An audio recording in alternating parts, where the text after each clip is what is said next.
η κοινωνία τόσο πίσω που θεωρεί τον αλκοολισμό ταμπού. Όπως ήταν με τα παιδιά στο Χρήστου Στέγιου Ιωάννου πριν αρκετά χρόνια που έπρεπε να τους χώνιστούν τους ανθρώπους, διότι χώναμε τους. Αν πατζετεί τους ο γείτονας, αν πατζετεί τους ο ένας, αν πατζετεί τους ο άλλος, το ίδιο είναι και με τον αλκοολισμό. Ο αλκοολικός πίνει για έναν και μοναδικό λόγο. Τον οποιοδήποτε λόγο. Βασικά από πολλά παιδική ηλικία ήβρα το δικό μου τρόπο να φεύγω από την πραγματικότητα με το μυαλό, να πηγαίνω σε φαντασιώσεις για να μην μπορώ να νιώθω τα συναισθήματα. Δηλαδή έψαχνα πάντα κάτι έξω από μένα για να με κάνει να νιώσω εμένα καλά. Έχουμε μάθει τα παιδιά ότι για κάθε ψυχικό πόνο και σωματικό πόνο υπάρχει μια λύση πέρα από τον εαυτό μου.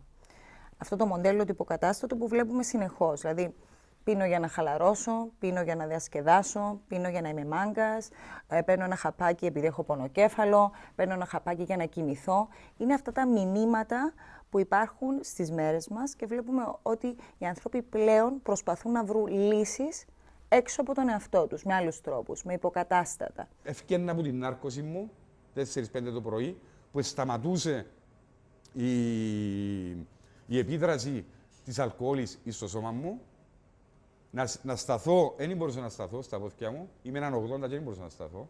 Περπατούσα μέσα στο διαμέρισμα μου, αυτοαπομονωμένος, για να μην τη χάνω ελέγχου, παρατηρήσεων, μουρμούρων, μα πάλι πίνεις, μα. Ό,τι είπα από την παιδική μου ηλικία ότι θα κάνω, έφτασα στο τέλος να τα έκαμα με το παραπάνω. Να πω ψέματα, να χτυπήσω, να κλέψω, να χτυπήσω τους ίδιους μου τους γονιούς. Έφτασα σε πολλά εξευτελιστικά σημεία.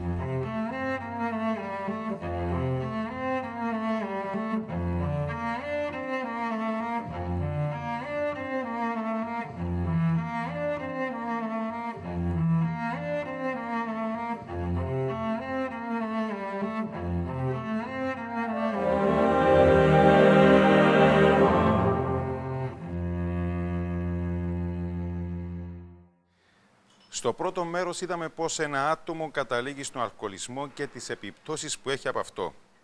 Είδαμε μέσα από τα μάτια νυν και πρώην αλκοολικό την κόλαση που έζησαν ή ζουν. Στο δεύτερο αυτό μέρος θα δούμε τον αγώνα που δίνουν για απεξάρτηση και πώς τους αντιμετωπίζει η κοινωνία. Αυτά που θα δούμε και θα ακούσουμε είναι συγκλονιστικά. Μέσα από το μεθύσι μου έφτανα σε τόσο άσχημα σημεία που έκανα πράγματα τα οποία ξύπνουν το πρωί και δεν τα θυμούμαι και θυμούμαι πολλά χαρακτηριστικά το συναίσθημα του φόβου και της ντροπής. Και είναι οι άνθρωποι που με αγαπούσαν πραγματικά, εγώ νιώθα τους σαν εχθρούς. Γιατί ήταν οι άνθρωποι οι οποίοι ήταν να έρθουν να μου ακούσει την αλήθεια, την οποία αλήθεια εγώ δεν ήθελα να την ακούσω. Γιατί ήταν εχθρός μου, ήταν το πιώμα μου, η εξάρτηση μου, άρα έρχονταν και σπάζαν την εξάρτηση μου. Οπότε το τι έκανα εγώ ήταν να τους χτυπώ, να τους εκφοβίζω, να τους πάζω πράγματα στο σπίτι και ως έχω πάντα σε συναισθήματα φόβου για να τους έχω μακριά, για να μην τους αφήνω να έρθουν μέσα στο δικό μου κύκλο. Οπότε ήταν πολλά χειριστική η συμπεριφορά μου απέναντι τους και βλέπεις ότι όμως τελικά μόνο η οικογένειά σου υπάρχει. Πριν χρόνια, για να μιλήσουμε για εξαρτημένο άτομο, έπρεπε να μιλήσουμε για άτομο άνω των 50 τουλάχιστον χρόνο. Τώρα μιλούμε για πολύ πιο νέους. Άτομα δηλαδή τα οποία έχουν μπει στην κατάχρηση πολύ πιο νωρίς, ούτως ώστε και με αυτόν τον τρόπο έχουν οδηγηθεί στην εξάρτηση. Τώρα, περισσότερο είναι οι άντρες, αλλά ενώ είχαμε ένα ποσοστό 8 προς τα 2, 8 με 2 γυναίκες, αυτή τη στιγμή είμαστε 7 προς 3 και σε λίγα χρόνια θα πάμε 6 προς 4. Δηλαδή, αρχίζουν οι γυναίκες να καταναλώνουν περισσότερα αλκοολούχα ποτά από τους άντρες.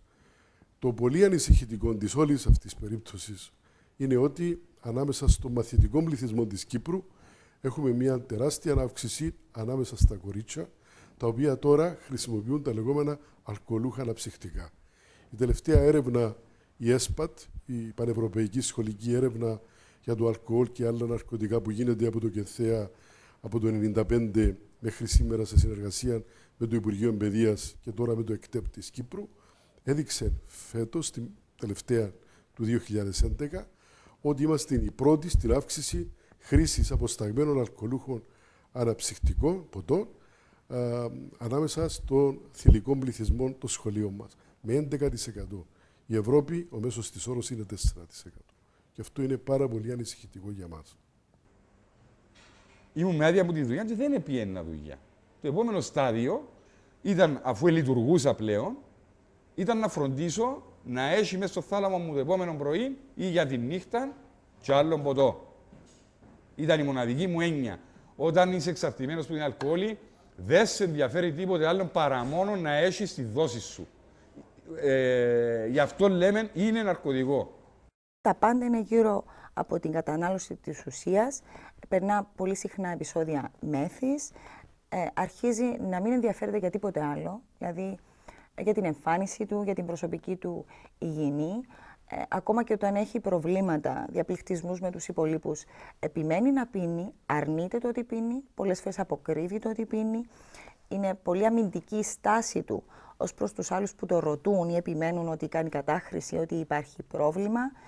Παρουσιάζει προβλήματα στον ύπνο του και είναι πολύ συχνά πολύ επιθετικός. Άρα δημιουργούνται προβλήματα και μέσα στις κοινωνικές του σχέσεις και προβλήματα στην εργασία. Αλλά παρόλα αυτά ο αλκοολικός δεν μπορεί να περιορίσει την εξάρτηση γιατί πλέον τον ορίζει και παρά αυτές τις δυσκολίες είναι εγκλωβισμένος στον εθισμό του.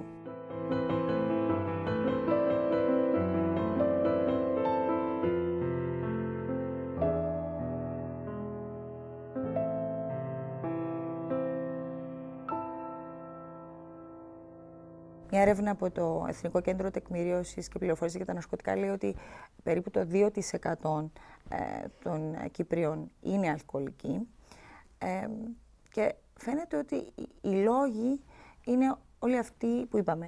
Η γενετική προδιάθεση και το κοινωνικό μοντέλο και ίσως η έλλειψη επικοινωνίας μέσα στο σπίτι, ίσως αυτή η τάση ως προς τον υλισμό και αυτά τα λαθασμένα μηνύματα τα οποία παίρνουν οι νέοι μας στο πώς να διαχειρίζονται τις δυσκολίες τους. Ακόμα και όταν προσπαθείς να προστατεύσεις ένα παιδί, δηλαδή οι γονείς πολλές φορές έχουν την καλύτερη πρόθεση, δηλαδή να προστατεύσουν το παιδί τους, να του προσφέρουν τα πάντα, να μην το δουν να πονά, αλλά δυστυχώς με αυτόν τον τρόπο δεν το αναγκάζουν να βρει τους τρόπους να χειριστεί το ίδιο τις δυσκολίες για να μπορέσει να αναπτυχθεί και να γίνει υπεύθυνο άτομο το οποίο θα μπορεί να αντιμετωπίσει μια δυσκολία χωρίς να πέσει και χωρίς να στραφεί σε κάτι άλλο για να χειριστεί αυτό τον πόνο.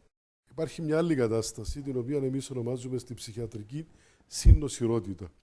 Έναν άτομο δηλαδή έχει καταφύγει στη χρήση αλκοόλ λόγω αναγκών να θεραπεύσει άλλα ψυχικά του προβλήματα. Πολλές φορές ανακαλύπτουμε ότι πίσω από την κατάχρηση του αλκοόλ και την εξάρτηση βρίσκεται μια κατάθλιψη, η οποία θα πρέπει να τύχει και αυτή ταυτόχρονα θεραπείας. Δεν μπορούμε δηλαδή μόνο να θεραπεύσουμε την αποτοξίνωση, την απεξάρτηση. Ένα μέρος της απεξάρτησης είναι και η θεραπεία της συνοσηρότητας. Το οποίο αυτό μπορεί να γίνει από εξειδικευμένα κέντρα πάλι και από γιατρούς οι οποίοι θα μπορούν να συνδυάσουν και το ένα και το άλλο. Εκείνο το οποίο γίνεται τις περισσότερες φορές είναι ότι είναι ξεκομμένα το ένα από το άλλο, όπου οδηγείται το άτομο αφού υπάρχει η ψυχική νόσος σαν βάση, σε λίγο καιρό υποτροπιάζει, επιστρέφει πίσω και λέει επία χαμένα και αποτοξίνωση και απεξάρτηση και πάλι μπαίνουμε σε φαύλο κύκλο όπου και η ίδια η οικογένεια χάνει τις ελπίδες της και αν χάσει και η οικογένεια τις ελπίδες της, το άτομο πλέον είναι χαμένο διότι δεν έχει από πού να βρει στήριξη.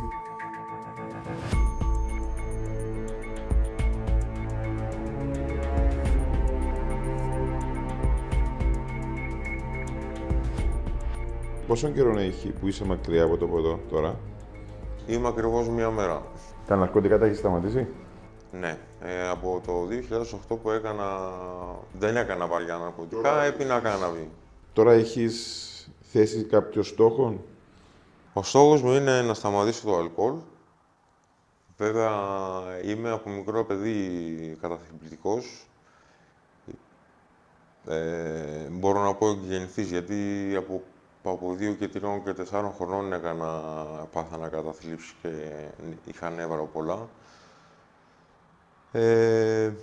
Μόλις καταφέρω και κλείσω τον πρώτο μήνα, αυτό περιμένει και ο κύριος Κυριάκος, να δει ότι προχωράω, γι' αυτό έχουμε και κάθε Πέμπτη συνέλευση, με βοηθάει και η ψυχολόγος. Και μόλις σταματήσω το αλκοόλ, που το θέλω πάρα πολύ, γιατί δεν θέλω να γίνω κι εγώ σαν τον πατέρα μου, και εγώ δεν έχω κάποιον να με προσέξει.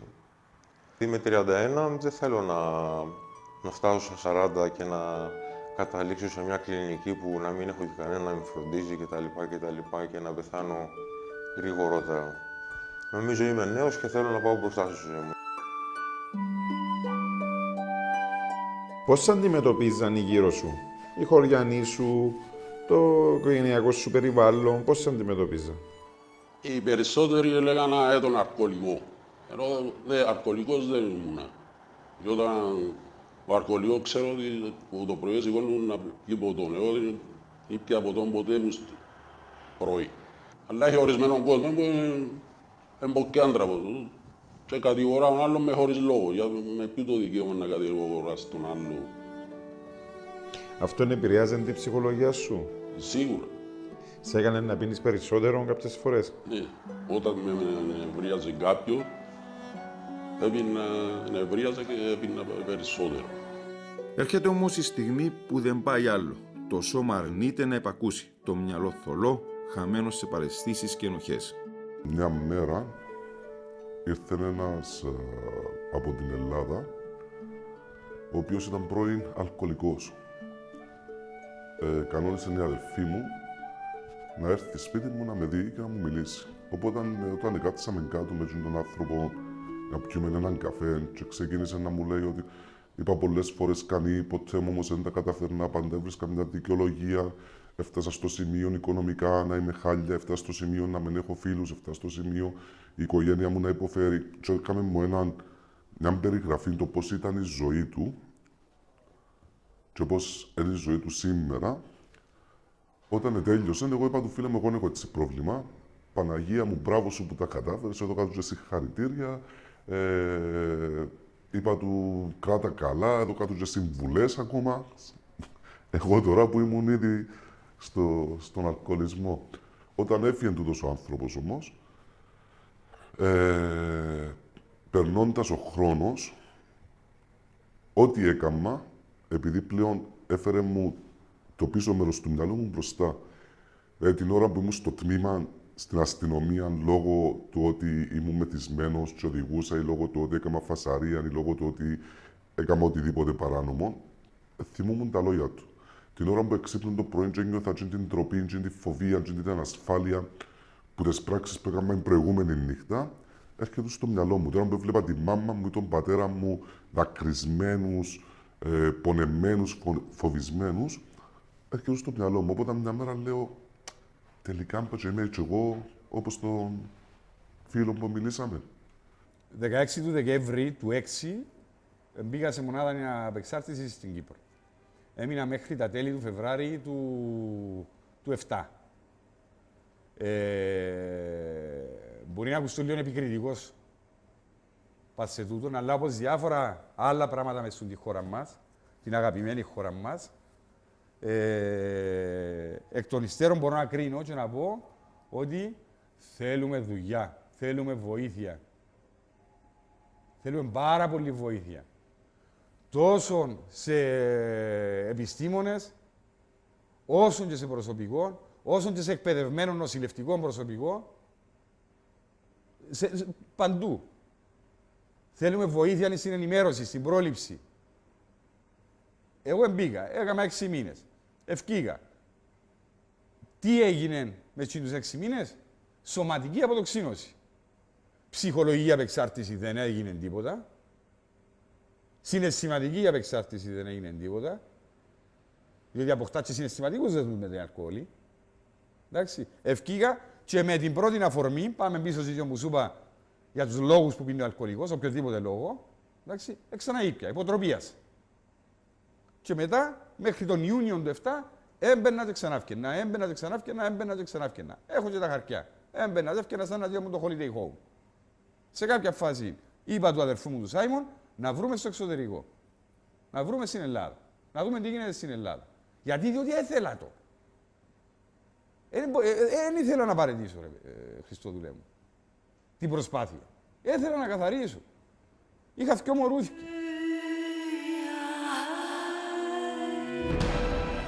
Είχα τη ζωή μου. Είμαι ερωτευμένος με τη ζωή. Αγαπώ τη ζωή. Πώς θα την απολάμβανα τη ζωή, αν συνέχιζα να πίνω. Είναι ένας Γολγοθάς που αν δεν δώσεις όλες σου τις δυνάμεις, δεν θα τα καταφέρεις να ανεβείς. Θέληση και πάλι θέληση. Για να πείσεις έναν αλκοολικό ή έναν ηρωινομανή ή κοκαϊνομανή να πάει να μπει μέσα σε έναν κέντρο, πρέπει πρώτα απ' όλα να τον κάνεις να νιώθει ότι είναι αποδεκτός ως ασθενής. Εγώ να σε ρωτήσω και να μου απαντήσεις εσύ, Χριστόδουλε μου. Η δική μας η θεραπευτική μονάδα εξαρτημένων ατόμων, πού είναι στη Λευκοσία? Θέλει να σου πω εγώ? Μες στο ψυχιατρίο. Και ρωτώ, τι γυρεύει μες στο ψυχιατρίο? Ο αλκοολισμός, θέμα κατά κόρον, ασχολήθηκε και το Hollywood. Δείχνουν συγκέντρα απεξάρτησης στην Αμερική. Είδες ποτέ πως είναι? Κτίρια τεράστια, με κήπους, όμορφα, ελκυστικά, καθαρά.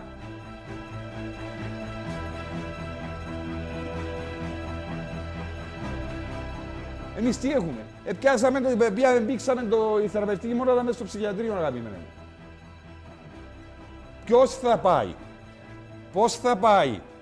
Με ποια ψυχολογία είναι να πάει και να πει να πάω να μπω μες στη θεραπευτική μονάδα, η οποία είναι μέσα στο φρενοκομείο, μέσα στο ψυχιατρίο. Για το όνομα του Θεού.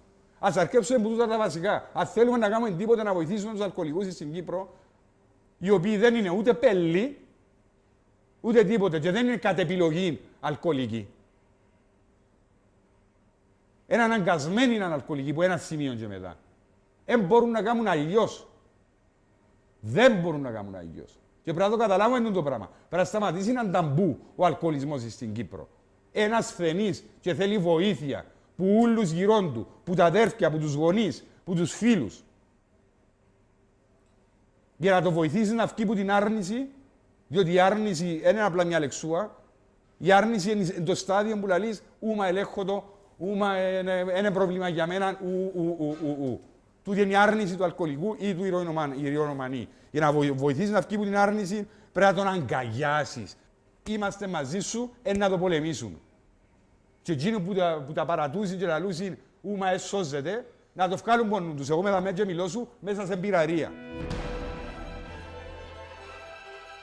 Υπάρχουν καταγγελίες, λίγο συζητώντας με διάφορους που είχαν ή έχουν πρόβλημα με το αλκοόλ, αναφέρουν ότι είναι πολύ χαμηλό επίπεδο. Για παράδειγμα, δεν μπορεί έναν κέντρο απεξάρτησης να βρίσκεται μέσα στο ψυχιατρίο. Ενώ ξέροντας ότι, και εσείς ξέρετε καλύτερα, παίζει ρόλο το που βρίσκεται αυτό το κέντρο. Δηλαδή, άλλο να είναι ένας χώρος ευρύχωρος, ευχάριστος, να υπάρχει ο κήπος του κτλ. Μιλάμε πάντα για την Κύπρο. Ναι, στην Κύπρο υπάρχουν δύο κέντρα που ασχολούνται με το θέμα του αλκοολισμού. Το ένα είναι η δική μας κλινική και το άλλο είναι η Θεμαία. Η Θεμαία έχει αρκετή καλή παράδοση πάνω στο θέμα της απεξάρτησης. Τώρα, ο χώρος δεν είναι και τόσο βασικός, διότι ο χώρος τώρα του ψυχιατρίου Αθαλάσσας έχει διαμορφωθεί με διαφορετικό τρόπο. Δεν είναι εκείνος το ενιαίο άσυλο.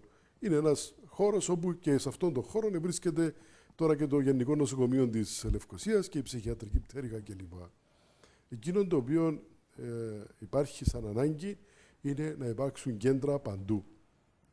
Εδώ είναι η αδυναμία του τόπου αυτή τη στιγμή, να υπάρξουν και άλλα κέντρα και εκτός αυτού να μπορεί να γίνει αποτοξίνωση με τη σημασία της λέξης. Δηλαδή, πολλές φορές το άτομο χρειάζεται να μείνει σε κλινική που να μπορεί να του δοθούν ενδοφλέβια φάρμακα, ορρή. Πράγμα το οποίο αυτή τη στιγμή η Θεμαία δεν μπορεί να το κάνει. Και αυτό στερεί πάρα πολύ κόσμο από το να τύχει της ανάλογης βοήθειας. Η Θεμαία δέχεται κάποιον ο οποίος έχει περάσει το στάδιο της αποδοξίνωσης και κάνει απεξάρτηση.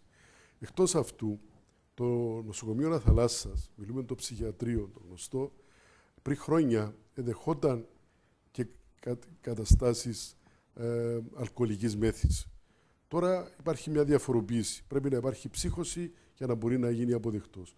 Και είναι πάρα πολλές οικογένειες που μένουν αβοήθητες, διότι το μπορεί να έχει επιθετικές τάσεις, να χτυπά, μπορεί ο ίδιος να έχει και αυτοκτονικές τάσεις και οτιδήποτε άλλο και είναι λίγο δύσκολο κάποιος να τον εντάξει στο ψυχιατρίο Αθαλάσσας, παρόλο που η βοήθεια που δίνουν εκεί οι συνάδελφοι είναι πάρα πολύ μεγάλη.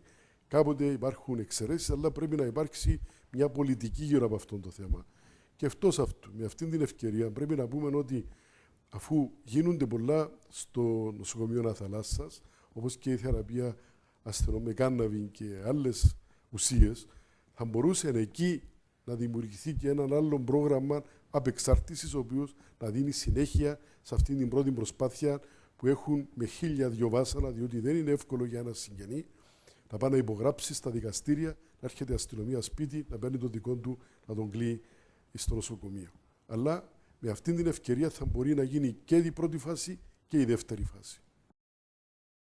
Ίσως και ένα από τους λόγους που συντηρείται το πρόβλημα, ότι υπάρχει αυτή η κοινωνική απομόνωση και η περιθωριοποίηση και ο αλκοολικός αυτό το βιώνει και μέσα στο ίδιο του το σπίτι. Δηλαδή πολλές φορές επειδή γύρω του δεν ξέρουν τι να περιμένουν από τον αλκοολικό, πολλές φορές τον απομονώνουν ή τον κάνουν να νιώθει ενοχές και αυτή η κοινωνική απομόνωση υπάρχει και μέσα στο ίδιο το σπίτι. Άρα πρώτα ξεκινούμε από την οικογένεια και μετά σιγά σιγά έχουμε να κάνουμε και με την κοινωνική επανένταξη. Ο αλκοολικός αν νιώθει αποδεκτός, αν τον αγκαλιάσει η οικογένεια του και δεν τον κάνει να νιώθει ότι είναι ανεπαρκής ή ότι έχει αποτύχει, τότε σίγουρα είναι πολύ πιο εύκολο να διαχειριστεί αυτή την κατάσταση και να βγει μέσα από αυτό το πρόβλημα. Ευκήκα από το πράγμα και είμαι πολέμιος τώρα. Εγώ νιώθω απέχθεια προς το αλκοόλ τώρα.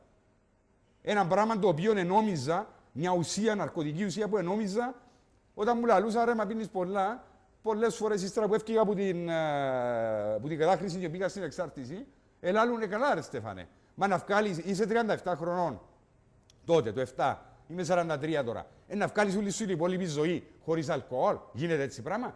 100 φορές γίνεται. 100 φορές γίνεται. Παράδειγμα, εγώ είμαι στο μπαρ τώρα και πίνω καφέ μαζί σου, πίνω νερό. Ξαναφκήκα έξω εγώ που τότε που καθάρισα, 100 φορές ευκήκα. Πρέπει να πιω αλκοόλ. Επία να φάω σουβλάκια. Επία. Γιατί να πιω μπύρα. Γιατί να πιω ζιβανία. Ελείψα μου, όχι μου ελείψασε. Διότι μια χαρά περνώ και με τα υπόλοιπα τα υγρά, αν θέλεις. Είπατε στην οικογένεια μου, παραδέχομαι μέρη ότι ίσως να έχω θέμα ανεξάρτησης. Θα δεχτώ να πάμε σε έναν κέντρο ανεξάρτησης για να δω εάν έχω θέμα ανεξάρτησης. Και θυμούμαι μέχρι σήμερα, ήταν 9 του Οκτώβρη, η ώρα 8 και 4 το πρωί είχα πιει το τελευταίο. Ήμουν μέσα στο αεροπλάνο. Επίαινα Αγγλία και ακόμα το μυαλό μου έλεγε μου «Κοίτα τι κάνεις, θέλεις να τραβήσεις τη σημασία τους πάντες» και είπες τους τώρα, εσκαρφίστηκες τώρα ότι δίθεν έχεις πρόβλημα από εξάρτησης και βάλεις τους ανθρώπους τώρα να ξεσηκώνουν τα πιένουν Αγγλία. Πόσο άρρωστος, δηλαδή το λογικό, το μυαλό μου έλεγε μου το παράλογο και το παράλογο έλεγε μου το λογικό. Είναι η μαϊμού που κάθεται δαμέ και έκαμε τη δουλειά. Και όταν έφτασα, θυμούμαι που σκέφτομαι ότι εγώ θα τους αποδείξω ότι δεν έχω πρόβλημα. Ευτυχώς που ήρθα, γιατί είμαι σίγουρος ότι οι ψυχολόγοι θα τους πούν αφήστε το κοπελού, είναι μια χαρά, το καημένο έχει τόσα προβλήματα, είναι μια χαρά, δεν είναι αλκοολικός. Απλά έχει προβλήματα.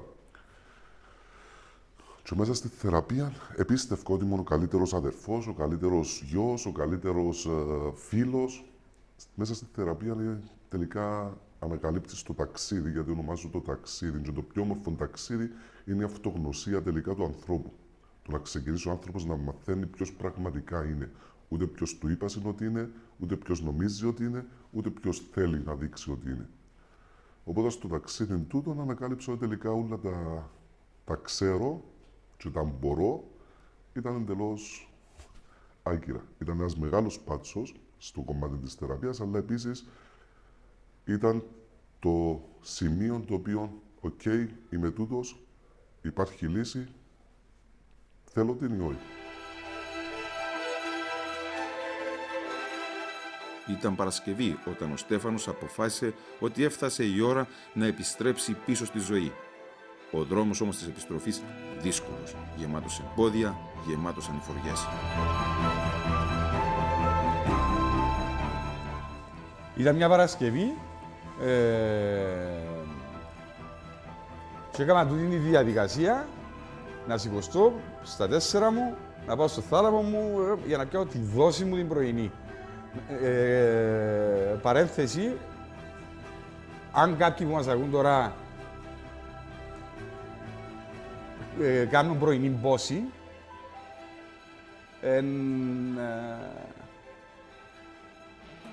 πρέπει να ζητήσουν βοήθεια. Πρέπει να ζητήσουν βοήθεια. Κάνοντας τη διαδικασία που είπαμε πριν, διαδικασία, η ηρωτελεστία την είχα εγώ. Σηκώστηκα στα 4 μου, το μόνο που μου έμεινε που τον αλκοολισμό, εγλίτωσα. Διότι δεν είχε όργανο που δεν πειράζει ο αλκοολισμός.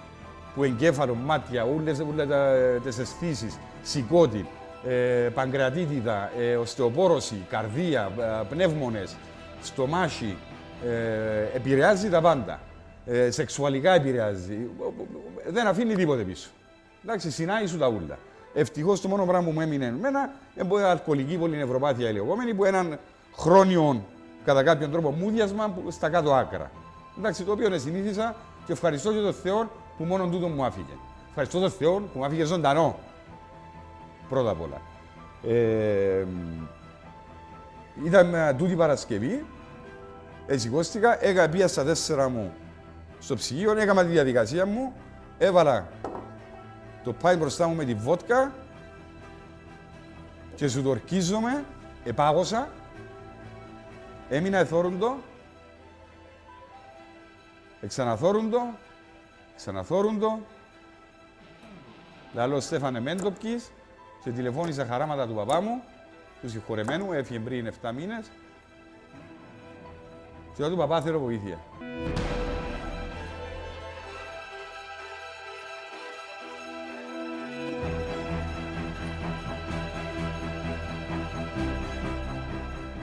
Υπάρχουν διάφορα είδη θεραπείας. Τούτο το πράγμα υπάρχει δυστυχώς μόνο στο εξωτερικό. Στην Κύπρο έχουμε τρία κέντρα απεξάρτησης. Ο κάθε άνθρωπος χρειάζεται το δικό του πρόγραμμα. Γι' αυτό και στο εξωτερικό βλέπεις ότι υπάρχουν πέραν των 10-15 διαφορετικών προγραμμάτων. Υπάρχουν κλειστά, υπάρχουν ανοιχτά, υπάρχουν οι αλκοολικοί ανώνυμοι, υπάρχει ποικιλία. Γιατί ο κάθε άνθρωπος θέλει το δικό του πρόγραμμα που να του ταιριάζει. Εγώ ήμουν από τους τυχερούς που κατάφερα και πήγα στο συγκεκριμένο πρόγραμμα, το οποίο τελικά ήταν το πρόγραμμα το οποίο μπορούσε να με βοηθήσει εμένα. Και είναι το που βλέπουμε στην Κύπρο, που δυστυχώς δεν έχουν τις επιλογές. Πας σε έναν κέντρο απεξάρτησης, αποτυχάνουν όχι γιατί θέλουν, απλά γιατί δεν τους κάνει, δεν είναι η μέθοδος η οποία θα τους βοηθήσει τους ίδιους, και μετά κατηγορούμε τους ανθρώπους ότι ξέρεις εδώ, θέλει. Είναι τελειωμένος, δεν υπάρχει θεραπεία. Και τούτο το πράγμα δημιουργεί δυστυχώς μια απογοήτευση και στην οικογένεια, αλλά το χειρότερο στον ίδιο, ότι τελικά να είμαι που θα τα καταφέρω ποτέ. Θυμούμαι σε φάσεις που είχα επιθυμία, πολλά δυνατή επιθυμία, έπρεπε να το κρατήσω στα 3 λεπτά. Δηλαδή, η ζωή μου στο να ξαναπιώ, θυμούμαι καθαρά τη σκέψη μου, είδα έναν αντέχω, έμπορω, θέλω το τώρα, ήμουν με το αυτοκίνητο, αριστερά επήγαινα στα meeting, στις συγκεντρώσεις τους αλκοολικούς ανωνύμους, και ευθείαν υπήρχε την πυραρία. Και οδηγούσα και έκανα απλά την προσευχή μου. Έκανα την προσευχή μου και έλεγα, Θεέ μου, καθοδήγαμε, σε παρακαλώ, θέλω να πιω.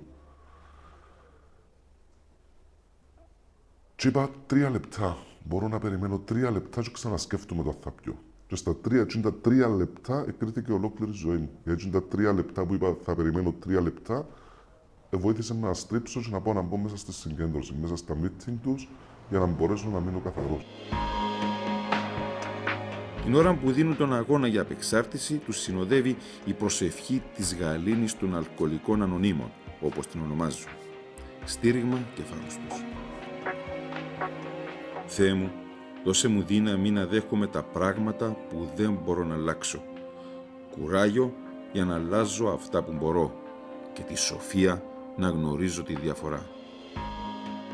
Μέσα από τη θεραπεία βγαίνουν στην επιφάνεια πράγματα που ήταν καλά θαμμένα στο υποσυνείδητό τους. Η θεραπεία στην Αθήνα ήταν 3 μήνες στο κλειστό πρόγραμμα, έτσι λέγεται, που σημαίνει μένεις σε ξενώνα προκαθορισμένο του κέντρου, 15, 16, 17 άτομα, εντάξει. Η ώρα 9 έρχεται το λεωφοριάκι, παίρνεις στο κέντρο, κάνεις 3 ώρες το πρωί group therapy, να καλά ο Γιάλομ που ήταν επινόηση δική του το group therapy, διότι κανένας δεν μπορεί να αντιληφθεί πόσο βοηθά να βγάλεις πράγματα από μέσα σου. Και στο group therapy ακριβώς το πράγμα κάνεις. Μέσα στους 7 μήνες κάθε μέρα είχαμε group therapy. Κάθε group therapy που ετέγιονε, νόμιζα ότι είχα ντούβλο που πάνω. Κάθε μέρα, ώσπου έφυγαν όλα τα τούβλα. Το απόγευμα κάνεις τα λεγόμενα one-on-one, που βρέθεσαι με η ψυχοθεραπεύτρια σου ή το ψυχοθεραπευτή σου για πράγματα που ένεφελες, που είσαι έτοιμος ακόμα να πεις στην ομάδα. Στους 3 μήνες τελειώνει το κλειστό. Επόμενοι 4 μήνες είσαι στο ανοιχτό. Βρίσκεις ένα χώρο και μένεις μόνος σου κοντά στο κέντρο. 9 περπατάς, πάει στο κέντρο. 5 πάει πίσω στο σπίτι σου. Πριν φύγεις από το κέντρο, γράφεις ακριβώς τι θα κάνεις τη νύχτα. Είσαι υποχρεωμένος να πάει σε ομάδα ΑΑ στην Αθήνα που ήμουν. Είσαι ομάδα ΝΙΑ που για τους ηρωινομανείς και τα άλλα τα παιδιά. Είσαι υποχρεωμένος να διαλέξεις μια ομάδα και να πάεις για να συντηρείς ουσιαστικά την επαφή σου με την επανένταξη και την αποδοξίνωση και τούτα ούλα. 6 χρόνια καθαρός. Πώς είναι σήμερα ο Στέφανος? Και έτσι κλείνοντας με αυτόν το πώς είναι ο Στέφανος σήμερα, ένα μήνυμα από έναν άνθρωπο ο οποίος επέρασε όλο αυτόν τον Γολγοθά που λέγεται αλκοόλ. Το πιο εύκολο να ξεκινήσει από το σωματικό. Που το σωματικό. Αν αναλογιστείς ότι 6 χρόνια πριν δεν μπορούσα να σταθώ και περπατούσα με το Zimmer Frame, με το πι που λαλούμε στην Κύπρο, και τώρα μπορώ να τρέξω 6 χιλιόμετρα, καταλαβαίνεις. Το δεύτερο είναι το πνευματικό. Ιδιαίτερα το πνευματικό καταστέλει το αλκοόλ. Αρνείσαι να σκεφτείς. Το είναι που επιτυχάνεις με την αποδοξίνωση, μια πνευματική ανάταση. Μπορείς και σκέφτεσαι καθαρά. Έχεις διάβγεια. Σκέφτεσαι. Είσαι ήσυχος που μέσα, γαλήνιος. Έρχεται μια ησυχία από μέσα σου. Και θυμήθηκα να μου τα πρώτα πράγματα που μου είπα στην αποδοξίνωση στην Αθήνα. Που εντάξει, εκείνες μέρες είσαι χαμένος, δεν ξέρεις τι σου γίνεται. 12 μέρες η σωματική αποτοξίνωση, εξαιρετικά επώδυνη, διότι έχεις σπασμούς, έχεις πόνους στα κόκκαλα, θέλεις να κάνεις εμετό, θέλεις μυγή, πόνη, φρικτά πράγματα. Αλλά αυτό το πράγμα είναι το λιότερο, 12 μέρες, δεν να αντέξεις. Που για μένα εκεί, είναι η μεγάλη δουλειά η ψυχολογική απεξάρτηση. Και όταν μπήκα εγώ μέσα στο κέντρο, μου είπαν το εξής, για να καταλάβω τι μου γίνεται. Οι πρώτες 12 μέρες που είναι η σωματική αποδοξίνωση, δεν καταλαβαίνεις τίποτα, είσαι φορτωμένος χάπια. Μου είπαν, Στέφανε, ήταν που κάνουμε μετά εμείς. Φαντάσου τον Στέφανο, το σώμα του, ως ένα σπίτι. Το τι είναι να κάνουμε εμείς, είναι να μπούμε μέσα στο σπίτι, που είναι φορτωμένο παγιά επιπλά, καλά επιπλά, αλλά είναι κατωμένα ούλα. Το τι είναι να κάνουμε εμείς στο κέντρο, μαζί σου, θα μπούμε μέσα, ό,τι άχρηστον έπιπλον έχει μέσα, θα το πετάξουμε και όποιον είναι καλό επίπλο, καθαρό επίπλο, όχι μόνο να το φυλάξουμε, θα σου το συγκυρίσουμε. Τούν το πράγμα θα κάνουμε μαζί σου. Και τούν το πράγμα να κάνουμε. Πάει πίσω στον άνθρωπο που ήσουν πριν τη χρήση. Με τη διαφορά ότι έχει ήδη προσθεθεί η εμπειρία της εξάρτησης από το αλκοόλ, που είναι πολλά σημαντική. Είναι πάρα πολλά σημαντική. Μπορεί να ακούγεται κοινότυπο, μπορεί να ακούγεται κλισέ. Τέτοιες εμπειρίες ψήνους, οριμάζους. Καταλαβαίνεις τους ανθρώπους. Είναι απίστευτο το πόσοι άνθρωποι, είμαστε 15 εδώ μέσα, πόσοι άνθρωποι κάποια στιγμή της ημέρας μπορούν να ονομάσουν, να καταλάβουν το συναίσθημα το οποίο νιώθουν κάποια δεδομένη στιγμή. Δεν μπορούμε πλέον να ονομάζουμε τα συναισθήματα μας, γιατί δεν καταχωνιάζουμε τα, δεν μιλούμε του άλλου. Εγώ πήγαινε η επικοινωνία, καλή ώρα όπως επικοινωνούμε τώρα εμείς, η επικοινωνία μέσα στην κοινωνία σήμερα εγώ πήγε, κρατούμε τα ούλα, θαύουμε τα ούλα που μέσα μας. Εντάξει, άμα μου πεις άμα με ρωτήσεις πόσο βαρύ είναι το ποτήρι που κρατώ, εγώ να σου πω εξαρτάται πόση ώρα το κρατώ. Αν το κρατώ 3 ημέρες να κοπεί το χέρι μου. Το ίδιο πράγμα με τα συναισθήματα. Πόσο τα κρατάς που μέσα σου. Δηλαδή κάποια συναισθήματα είναι τοξικά. Αν τα φύγεις που μέσα σου, δεν τα θαυτείς. Πρέπει να τα βγάλουμε όλα έξω. Να τα διοχετεύουμε. Ονοματίζεις τα, ξέρεις ποιο είναι το συναίσθημα. Και που για μένα πρέπει να δεις πώς να το διαχειριστείς το συναίσθημα. Ο τρόπος που απορρίπτουμε εμείς, εν τη γενέση του, είναι να καταφεύγεις σε αλκοόλ, σε ναρκωτικές, άλλες ναρκωτικές ουσίες και ούτω καθεξής. Έχει άλλους τρόπους να διοχετεύσεις τα συναισθήματά σου. Πολλούς άλλους τρόπους. Τράβα γυμναστήριο, τράβα κυπουρική, πήγαινε σε μια κοινωνική ομάδα, παίξε με τα κοπελούθια σου. Πήγαινε παίξε μάπα, πήγαινε δε μάπα, πήγαινε δε τηλεόραση, πήγαινε δε σινεμά. Διοχέτευσε τα συναισθήματα σου έτσι. Το σίγουρο δεν τα διοχετεύσεις στο αλκοόλ ή στα ναρκωτικά, διότι δεν φεύγουν ποτέ. Νομίζεις ότι φεύγουν.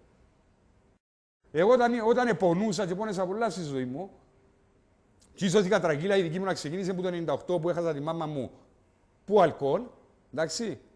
Και όπως μου το εξηγήσα στην Αθήνα, ουσιαστικά και υποσυνείδητα προσπαθούσα να πάω να την έβρω ακολουθώντας το ίδιο μονοπάτι που επέλεξε Τζίνι, που ήταν το αλκοόλ, και επειδή είχα δυναμία, πήγαινε από πίσω ότι να είναι έβρω. Εντάξει, διαστάσεις τούτες που έχουν να κάνουν με την ψυχολογία, που δεν τις πολύ καταλαβαίνουν. Αλλά έχει μια λογική. Ότι το στήχιζε μου ο θάνατος της μάμας μου και πήγαινα να την έβρω. Μία ημερομηνία είχε χαραχθεί για πάντα στη μνήμη αλλά και στον μπράτσο του Στέφανου. Μία ημερομηνία σταθμός για το υπόλοιπο της ζωής του. 27 Αυγούστου 2007 ήταν η πρώτη μου μέρα που έμεινα καθαρός τα 12 μου, 13 μου. Και είναι η άλλη ομάδα ανθρώπων στους οποίους χρωστώ τη ζωή μου. Τούτη η ομάδα των ανθρώπων στην αποτοξίνωση στην Αθήνα, να σας πούμε τα πρώτα ονόματα. Ο Αλέξανδρος, η Μέρη, ο Βασίλης, ο Παναγιώτης και η Έστερ. Η Έστερ, ψυχοθεραπεύτρια μου, εκείνη που με είχε να αναλάβει, διότι μέσα σε αυτό το κέντρο κάνουν και για ηρωίνη, κάνουν και για αλκοολισμό. Η Έστερ, υπόψη που είναι εξαιρετικά σημαντικό και κάτι που δεν στέκει στην Κύπρο, δεν υπάρχει στην Κύπρο, τούτα τα άτομα, τούτη η ομάδα που εστίσαν τούτο το κέντρο στην Αθήνα, πρώην χρήστες. Η ψυχοθεραπεύτρια που με ανέλαβε εμένα ήταν πρώην αλκοολική. Και όταν έκαναμε τα one-on-one για να βγάλουν που μέσα μου τα πράγματα, πριν ανοίξω το στόμα μου να της μιλήσω για συναισθήματα, έξερε ακριβώς τι ένιωθα, έξερε τι ήταν να της πω, έξερε τα πάντα, διότι τα επέρασε εκείνη. Ξέρεις πόσο σημαντικό είναι για έναν ασθενή αλκοολικό ή ναρκωμανή, ηρωινομανή, να ακούει που τον άλλο καταλάβωσε και να το εννοεί το καταλάβωσε. Να το εννοεί και πέρασε τα.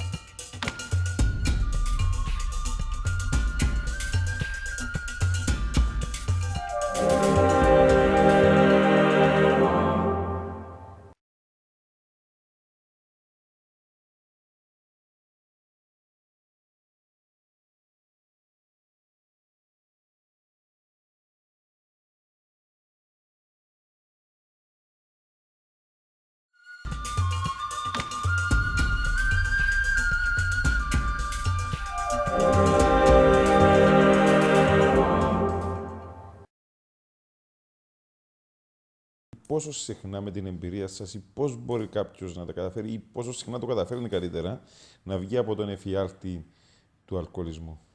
Να επανέλθουν σε μια φυσιολογική ζωή και να μην ξαναεπιστρέψουν σε αυτή. Αυτό είναι μια πορεία.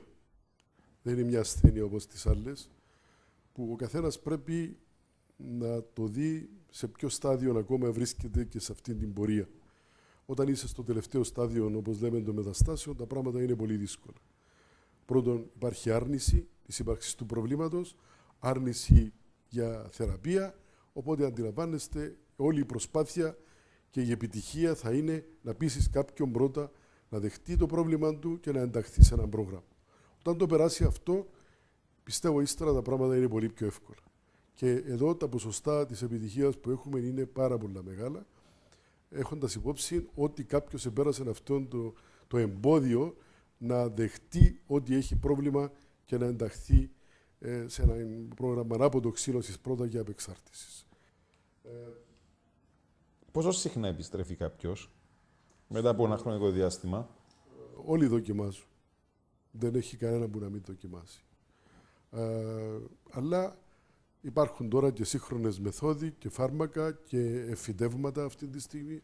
Υπάρχει το εφήδευμα της ναλτρεξόνης, που είναι και εγκεκριμένο τώρα επίσημα από το κράτος, από το Ναρκωτικό Συμβούλιο, που κάποιος μπορεί να βάλει κάτω από το δέρμα του 2 εφηδεύματα, μέχρι 4 μήνες δεν μπορεί καθόλου να πιει ποτό. Δηλαδή αποτρέπει το ίδιο η ίδια η ουσία το να πιει ποτό κάποιος, αλλά αν πιει δεν θα καταλάβει τίποτε. Υπάρχουν και άλλα φάρμακα τα οποία είναι και πολύ επικίνδυνα, τα οποία εμείς δεν χρησιμοποιούμε. Τόσα χρόνια μετά υπάρχουν ακόμη στιγμές που έχεις επιθυμία να πιεις? Σίγουρα υπάρχουν. Το τι άλλαξε μετά από τόσα χρόνια είναι το ότι ενώ όπως βλέπεις έναν ωραίο αυτοκίνητο και λέεις «Ωχ, το ωραίο το αυτοκίνητο» και μέχρι να περάσει το αυτοκίνητο εσύ ξεχνάς το, συνεχίζεις να οδηγάς και προχωράς παρακάτω. Υπάρχει επιθυμία. Γι' αυτό η θεραπεία πλέον της απεξάρτησης για μια ολόκληρη ζωή. Και τούτο για μένα δεν είναι μόνο για τους αλκοολικούς ή τους ναρκωμανείς ή οποιουσδήποτε εξαρτημένους. Για μένα το να δουλεύει και ο άνθρωπος λόγω του ότι ζωντανός οργανισμός, λόγω του ότι ζει μέσα σε αυτήν την κοινωνία και κάθε μέρα υπάρχουν θέματα καινούργια τα οποία πρέπει να αντιμετωπίσει, ο κάθε άνθρωπος έχει τα θέματα του.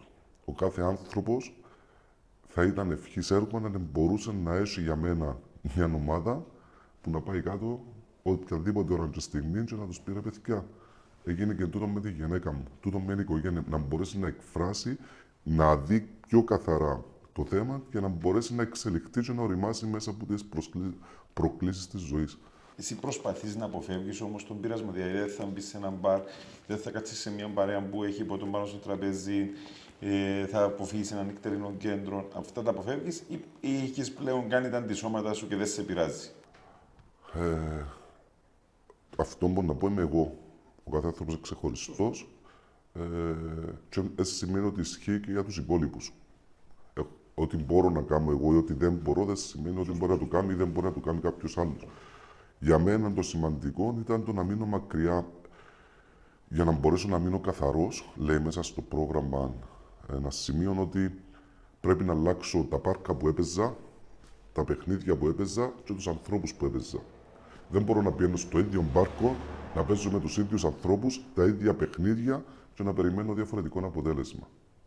Οπότε για μένα ναι, ήταν μια ολόκληρη αλλαγή σε τρόπο σκέψης, στάσης ζωής, φιλίες, τα πάντα στις αρχές.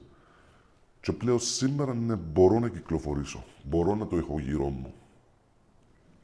Γιατί πλέον σήμερα έχω τις συγκεντρώσεις τις οποίες συνεχίζω και πάω. Εάν σταματήσω τις συγκεντρώσεις, η υποτροπή δεν έρχεται μέσα σε μια μέρα. Η υποτροπή χτίζεται. Για να φτάσω εγώ στο σημείο να πιω ποτό, σημαίνει ότι θα υποτροπιάσω πρώτα στο μυαλό μου, στην ψυχή μου και θέμα χρόνου να βρεθώ με το αλκοόλ ξανά. Είναι που διαφημίζουν όλη μέρα και όλη νύχτα την περίοδο των Χριστουγέννων και του Πάσχα στην Κύπρο και στην Ελλάδα. Αλκοολούχα ποτά, προσφορές, τούτον, το άλλον, πιάστε μια δωδεκάδα, ελάτε άλλο 45 δωδεκάδες δωρεάν, πιάστε τούτον το κρασί και διούμε σας άλλους δυο κάσες και. Υπερβάλλω λίγο. Εντάξει. Γιατί, διότι επιμένω, το ναρκωτικό που λέγεται θηλυκή αλκοόλη είναι νόμιμο. Να πεις τώρα μπορεί να το κάνεις παράνομο. Δέχομαι το. Είναι προσβάσιμο. Το χειρότερο είναι κοινωνικά αποδεκτό. Είναι κοινωνικά αποδεκτό να πίνεις. Τι σημαίνει το πράγμα. Αν πάει σε έναν τραπέζι εσύ στην Κύπρο και πού σου, ρε κάτσε να πει μια ζυμανία μαζί μου. Ρε κάτσε να πει, ρε πού είσαι ρε Χριστόδουλε, ρε κάτσε να πει έναν ποτό. Αν τους πεις όχι, τι είναι να σου πούσει. Εάν τράβα που ρε ήρθες έστω να σε θάκεις έναν ποτό. Μα έθελω. Να κάτσουν πας στα αυτιά σου 15 λεπτά να σου λαλούν γιατί δεν πίνεις. Ο αλκοολικός ο οποίος είναι ευγνώμων δεν θα υποτροπιάσει ποτέ του. Ο αλκοολικός ο οποίος είναι καθαρός σήμερα και είναι ευγνώμων για το τσίνα που έχει, όχι τσίνα που θέλει ή θα μπορούσε να θέλει, μην είσαι και καθαρός. Υπάρχουν προγράμματα, υπάρχει λύση, υπάρχει θεραπεία. Μπορεί κάποιος να μείνει καθαρός, φτάνει πραγματικά να το θέλει. Και στην Κύπρο δυστυχώς χρειάζομαστε και λίγο τύχη, εάν τούτα τα προγράμματα που είναι πάρα πολλά λίγα τα οποία υπάρχουν, κάνει σε αυτούς τους ανθρώπους. Υπάρχει ευτυχώς λύση. Και αν κάποιος μας ακούει, εκείνο που θέλω να πω είναι ότι μόνο ο ίδιος μπορεί να βρει τη λύση. Δύσκολο, πάρα πολύ δύσκολο να μείνεις καθαρός, αλλά αξίζει. Αν δεν άξιζε να είμαι καθαρός μετά από 11 χρόνια, είμαι πάνω στοίχημα, ήταν να πάω από τους πρώτους να ξαναπιώ. Αν πραγματικά δεν άξιζε, αν πραγματικά δεν είχε ουσία ή νόημα. Οπότε ναι, για να μείνω μετά από 11 χρόνια καθαρός, σημαίνει ότι πιάνω πολλά πιο όμορφα πράγματα. Και αν κάποιος μου έλεγε πριν 11 χρόνια ότι θα μπορούσα να πάω να ξανασπουδάσω στα 26 μου, θα μπορούσα να ξαναχτίσω τη ζωή μου, να αλλάξω, να έχω μια καινούργια δουλειά, να γνωρίσω τη λέξη χαρά, να γνωρίσω το θυμό, τον πόνο. Δεν ήξερα που δουν τα συναισθήματα. Σήμερα ξέρω συναισθήματα, ξέρω σκέψεις και μπορώ να ελέγξω περισσότερο τον εαυτό μου και επιλέγω εγώ ποιον είδος ζωής σήμερα θέλω να έχω. Και δεν είναι όλα όμορφα, επειδή έμεινα καθαρός. Η ζωή είναι όπως στη θάλασσα. Κάποιες μέρες έχει φουρτούνα, κάποιες μέρες έχει γαλήνη, κάποιες μέρες έχει κύματα. Αλλά το πρόγραμμα, η θεραπεία, έμαθε μου να οδηγώ το πλοίο μου μέσα σε όλου του είδους τις συνθήκες τις οποίες μπορεί να έβρω μέσα σε μια θάλασσα. Ξυπνώ το πρωί, εύχομαι, θυμούμαι που ήμουν, θυμούμαι τι έκανα, γιατί το έκανα. Επιλέγω αν θέλω να είμαι χαμογελαστός, επιλέγω αν θέλω να κλαίω. Σήμερα έχω επιλογές. Μέσα στο πιώμα ήταν ένα πράγμα. Πού να το έβρω και πώς να επινοήσω τρόπους και μεθόδους να έβρω παραπάνω. Τούν τα δύο πράγματα υπήρχαν μέσα στη ζωή μου. Ήταν μια κόλαση η οποία ο μεγαλύτερος φόβος όταν με καθάρισα ήταν όταν μου είπασαι ποιος είσαι, που ήσουν και τι έκαμες. Και γυρίζω πίσω και ξαφνικά βλέπω έναν τεράστιο κενό. Σκέφτομαι το παρελθόν. Αλλά έχω τις άμυνες σωστές και είμαι σε θέση να μπορώ να σκέφτομαι το παρελθόν. Γιατί το μυαλό μας είναι πολλά ωραία. Είναι πολλά όμορφο. αλλά μένει στις άμυνες να μπει μες στο μυαλό σου, είτε για να αναπολύσεις, είτε για μνησικακία, να θυμηθείς κάτι που σου έκανα και να πεις «Α, τούτου χρωστώ του, πού να μου πάει». Είτε για τέτοιους λόγους, δεν πρέπει να πίνεις. Αν δεν είσαι έτοιμος να πάει, να μην πίνεις στο μυαλό σου. Να συμπεριφερούμαστε στο μυαλό μας ως μια κακόφημη γειτονιά. Να μην πίνουμε μόνοι μας ποτέ και αμέ.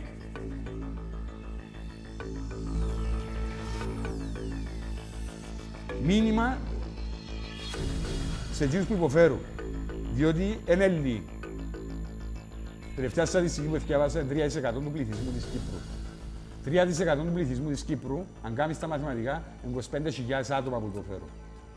Και δεν μιλώ μόνο για τους εγγεγραμμένους. Μιλώ και για τους υπόλοιπους που χώνουμε ως κοινωνία. Είναι 25.000 άτομα που υποφέρουν από το αλκοόλ. Και όλα ξεκινούν που τη μητσάν την ηλικία. Έγινε προχτές να είμαι σε ένα χώρο και να κάνει χάζιν ο γονέας, πιάνοντας το ποτήρι της μπύρας και ένα διά του 3χρονου και να χαχανά ούλη παρέα. Ότι το μωρό ήπιε μπύρα. Μα σοβαρό μιλάς, κύριε. Αντιλαμβάνεσαι να που κάνεις. Γελία τα πράγματα. Πρέπει να τα προσέχουμε. Και να ζητήσουν βοήθεια. Δεν είναι ούτε για να τους κρεμάσεις στην πλατεία Ελευθερίας, ούτε τίποτε. Υποφέρουν μια ασθένεια. Θέλουν βοήθεια, θέλουν στοργή, θέλουν αγάπη για να το ξεπεράσουν. Και είμαι παράδειγμα ότι ξεπερνιέται ο αλκοολισμός. Ζωντανό παράδειγμα ότι ξεπερνιέται. Δεν έχει τίποτε που γίνεται. Βοήθεια, στήριξη, αγάπη. Κι αν κάποτε στα βρόχια του πιαστείς, κανείς δεν θα μπορέσει να σε βγάλει. Μονάχος βρες την άκρη της κλωστής και αν είσαι δυνατός ξεκίνα πάλι. Και ένας που έχει πέσει στο δίχτυ του αλκοολισμού πρέπει να βρει τη δύναμη να ξεφύγει από αυτό, γιατί η ζωή τον περιμένει. Και όλοι εμείς που αποτελούμε την κοινωνία δεν πρέπει να του γυρίσουμε την πλάτη. Πρέπει να το στηρίξουμε, να το βοηθήσουμε. Είναι και αυτός άνθρωπος όπως όλοι εμείς.